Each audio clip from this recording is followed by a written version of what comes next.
இதை எந்த அரசு தடுத்தாலும் எங்களுக்கு வந்து தீவை ஏற்றிய மலையில விளக்கு ஏத்தணும். மேல போய் நம்ம எப்படி சாமி கும்பிடுறோமோ அதே மாதிரி அவங்களும் கும்பிட்டாங்கன்னா எதுக்கு வருது. அதுக்கப்புறம் இந்த தர்கா, அதாவது சிக்கந்தர் தர்கால அவங்க வந்து அனிமல் சாக்ரிஃபைஸ், அதாவது மாமிசம் பலி செய்வது, மாமிசம் ப்ரிப்பேர் பண்றது பண்ணலாமா, ரெண்டாவது அங்க நமாஸ் செய்யலாமா, எஸ்பெஷலி ரம்ஜான் டைம்ல இருந்து வந்துச்சு. முதல்ல ரெண்டு justice, justice Nisha Banu, justice Srimathi.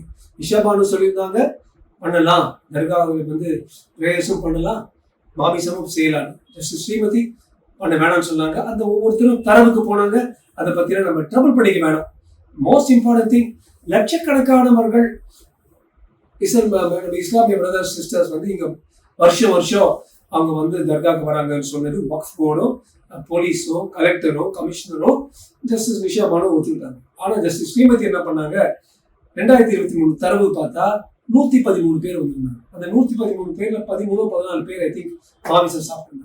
So நீங்க சொன்னது லட்சக்கணக்கான விஷயங்களுக்கும் 100க்கும் எந்தவித ஒரு கம்பேரிசன் ஒப்பீடே இல்லை சொல்லி அவங்க ரெண்டு பேரும், ரெண்டு ஜஸ்டிஸ்க்கும் ஒரு ஒரு மோதல் வந்துச்சு, கருத்து வேறுபாடு.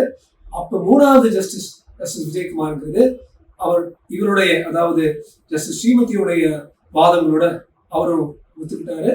அப்ப வந்து ஹைகோர்ட்டால, மதுரை ஹைகோர்ட்டால இனிமேல மாமிசம் தயார் செய்வதும் தப்பு, அங்க நமாஸ் செய்வதும் தப்பு. ஒரு சில விஷயங்கள், ஏன்னா இங்க இருந்து காசி விஸ்வநாதர் கோயில், பழனியாண்டவர் கோயில் இப்படி போய் தான் அங்க போகணும். ஸோ அந்த வழியில அந்த பக்கம் ஜெயின் கேவ்ஸ் வேற இருக்கு, ஜெயின் குகைகள்.